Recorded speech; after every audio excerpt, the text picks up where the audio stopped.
Hey broskies, what's up? It's Sona, your friendly neighborhood weird but cool artist. Today's video is going to be about Talking Tom and Friends, which is a mobile game series with funny, silly little characters. And today I'll be using my art powers to draw these characters if they were from a horror movie.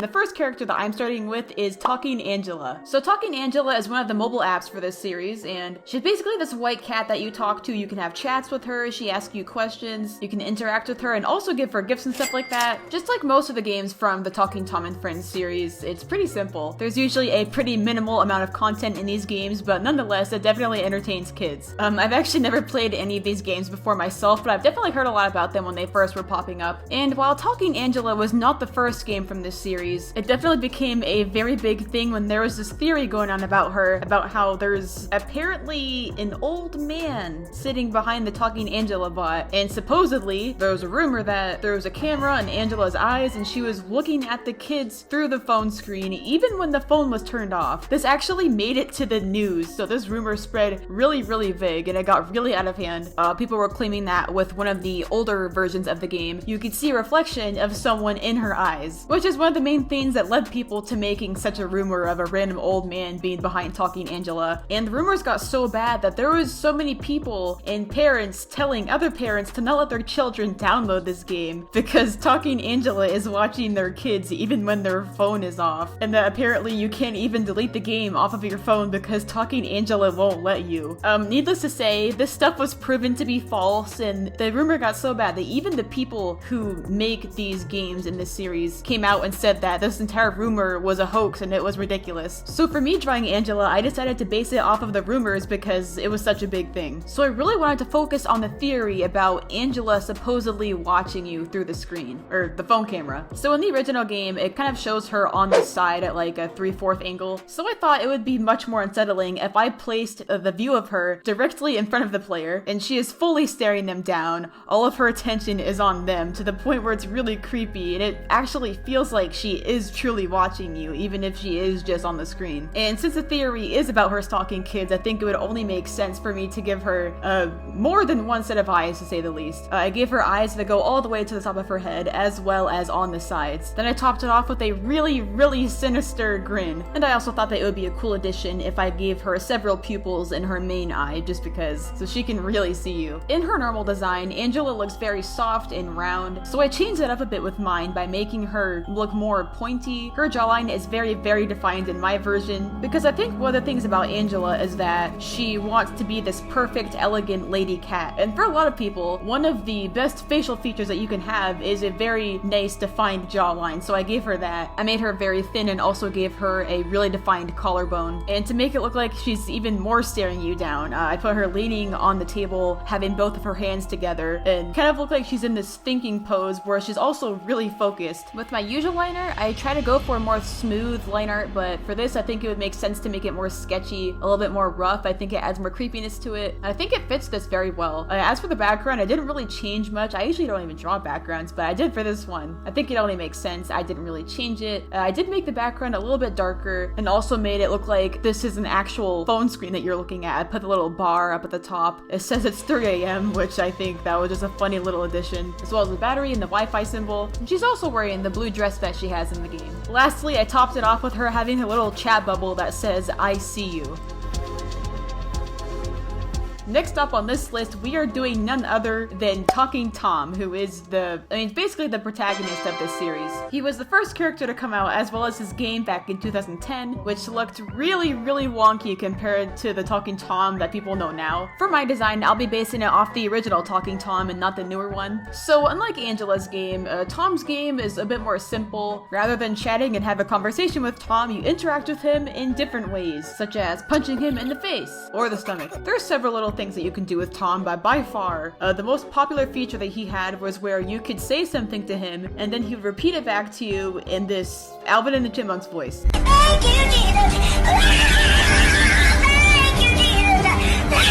I mean, I can definitely see why this would be entertaining to kids. I mean, who wouldn't want to hear Tom say, I have committed arson. I think the old version of Talking Tom looks kind of creepy. I don't know why, just his body proportions and the way his head is shaped and his face just look really unsettling. I mean, I was already scared of Tom before I made this drawing, but after...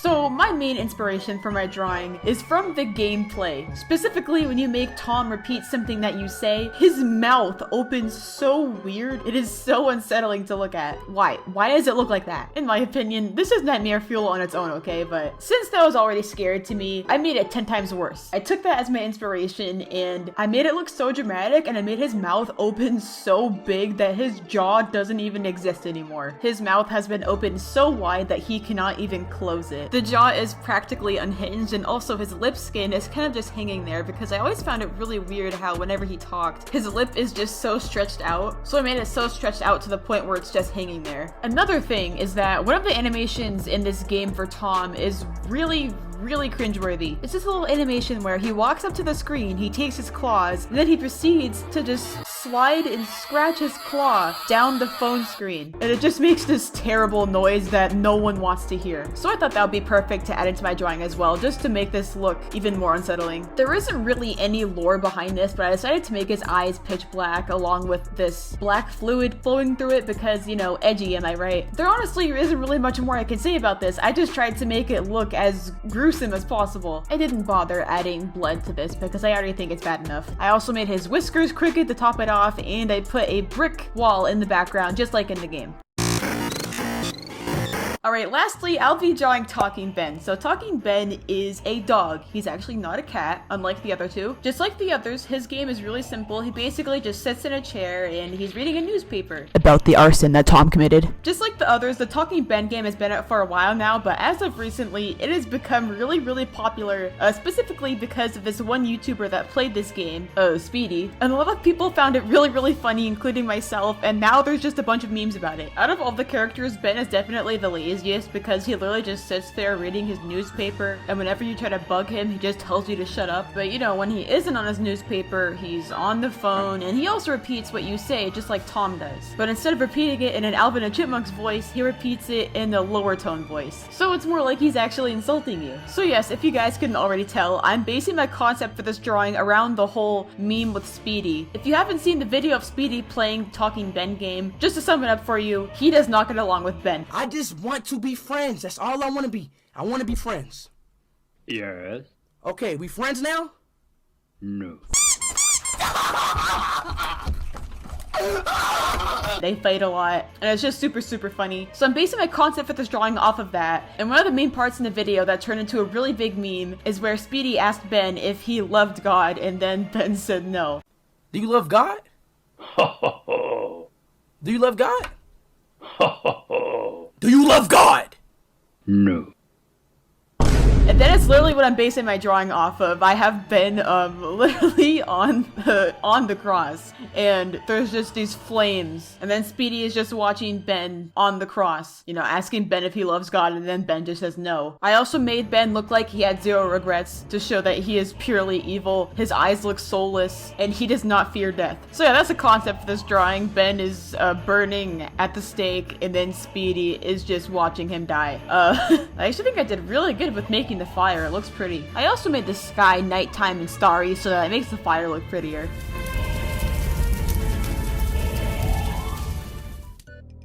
There you broskies have it. That was me drawing Talking Tom and Friends if they were from a horror movie. Let me know your favorite one in the comments. And okay, bye!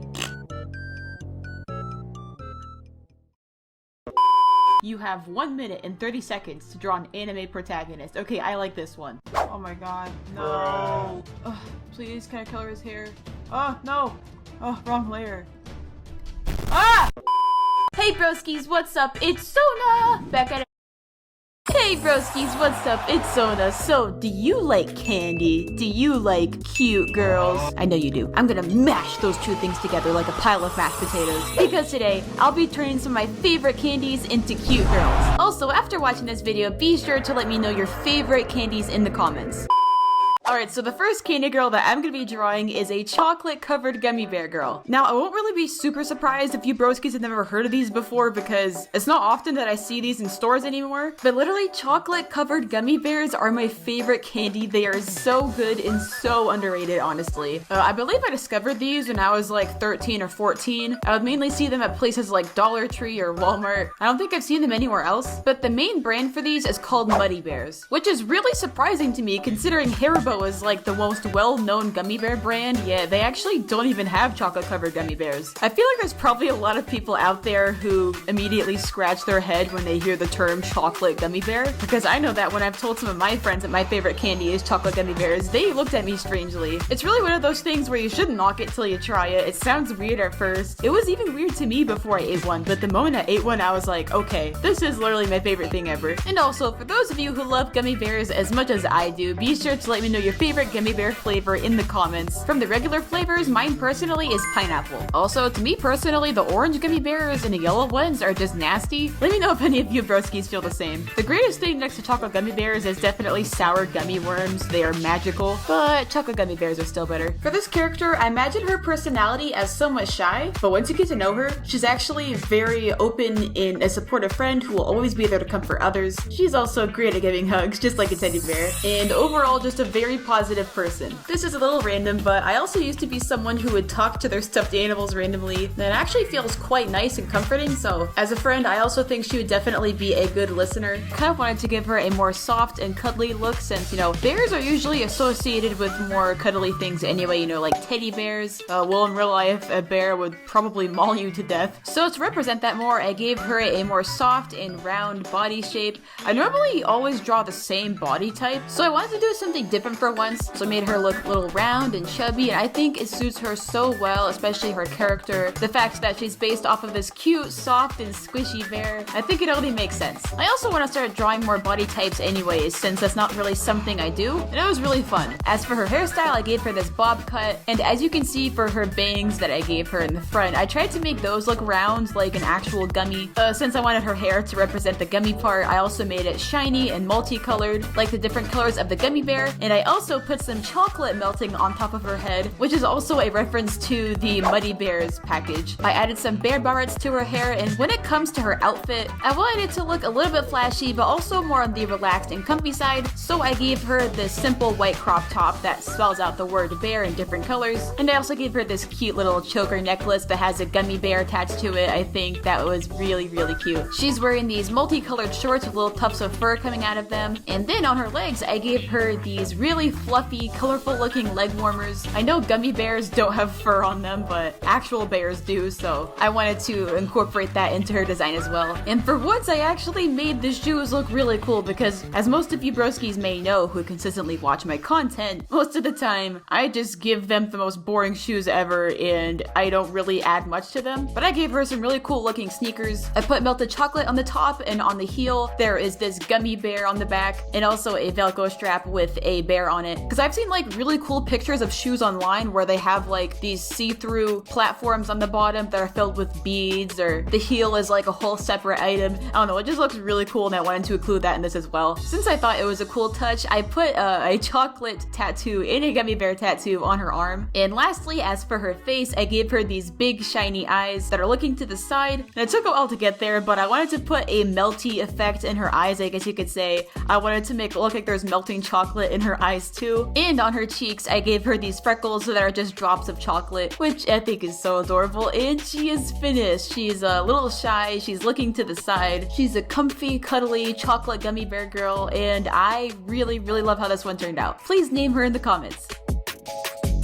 Alright, so next candy girl on this list is Starburst. Starburst is a pretty classic candy and it's loved by many people, including myself. And it's also actually one of the only candies out there where I don't mind the orange and yellow flavors. There's also a bunch of different variations of it, like Starburst lollipops, Starburst minis, gum, all that great stuff. I think Starburst is a great candy and I honestly don't have any problems with it, aside from the fact that half the time when I try to open one, the wrapper just gets stuck. Like the paper gets stuck to the Starburst. Starburst and I can't take it off, and I end up having to eat the paper because I literally just can't open it properly. Please tell me in the comments that I'm not the only one that has this issue. Also, as I'm recording this, apparently I just found out that Starburst also has a type of gummy, which I've never seen or heard of before. I'm gonna have to try those. Starburst actually started out in England, and it used to be called Opal Fruits. That's an interesting title. I think I like Starburst better. By the way, let me know your favorite flavor of Starburst in the comments. I like the yellow and the pink ones the most. The main Starburst colors that everyone is familiar with is the pink one, the red, orange, and yellow. But there are actually other flavors of Starburst out there that just aren't really known as much, like the green apple one, there's a purple one, blueberry one, and probably more flavors, but I've never had those ones before. Though I did read that those type of flavors and different ones are more popular over in the UK, but over here in the US, those flavors aren't nearly as popular, so I'll just be focusing on the main colors. Another reason why I picked Starburst for this video is because I really like the color palette. It low-key reminds me of the Instagram icon, but it also really reminds me of the sunset, and I think it looks really pretty. So I thought, hey, that would work great in a character design. Not only that, but a lot of candies out there are just straight up crazy rainbow colored and have literally every color in existence. And I didn't want all of the characters in this video to have the same color palette. So when I think about what kind of character she would be, I think the name really speaks for itself. I just think of this really energetic character who's really fun and cool to be around. She's a little crazy, and she's just this burst of energy that lights up the room when she walks in. Almost like some kind of superstar, so that's kind of what I was going for with this character. So naturally, because of her character, I wanted her to look really flashy and all confident and stuff. For quite a while, I struggled a good amount figuring out this character design. I usually don't draw like super crazy looking designs. I stick to like cutesy stuff that doesn't look too out there, or the total opposite, which is a complete nightmare. But for her, I want her to look cutesy and crazy, so definitely the thing that I spent the most time on was figuring out her hairstyle. I sketched out so many different styles trying to figure it out. I don't want to take up too much time showing all the footage, so I'll just show a brief little speed paint of me trying to figure it out for you guys so you can see what I mean. It literally took me over an hour just to figure it out. But in the end, I did have a hairstyle that I was very happy with. She has these pigtails. They're really messy looking. They spike up at the top and then get very wavy and curly at the end. I also gave her these very short, straight across chopped bangs, as well as stars throughout her hair. I just wanted her hair to look crazy and kind of unorganized, but also still look very cool and stylish at the same time. And I think I achieved that pretty well. I think her hairstyle is really cute. She's wearing a cute pink crop top along with straps of Starburst candy, as well as a Starburst choker. And honestly, one of my absolute favorite parts about this character design is that I gave her these like puffed out bubble sleeves in the shape of stars, which is also transparent, kind of like the things that Sailor Moon has. I decided to give her some pants, which I don't do very often. I usually draw shorts or skirts, but I think it fits really well for this kind of like rock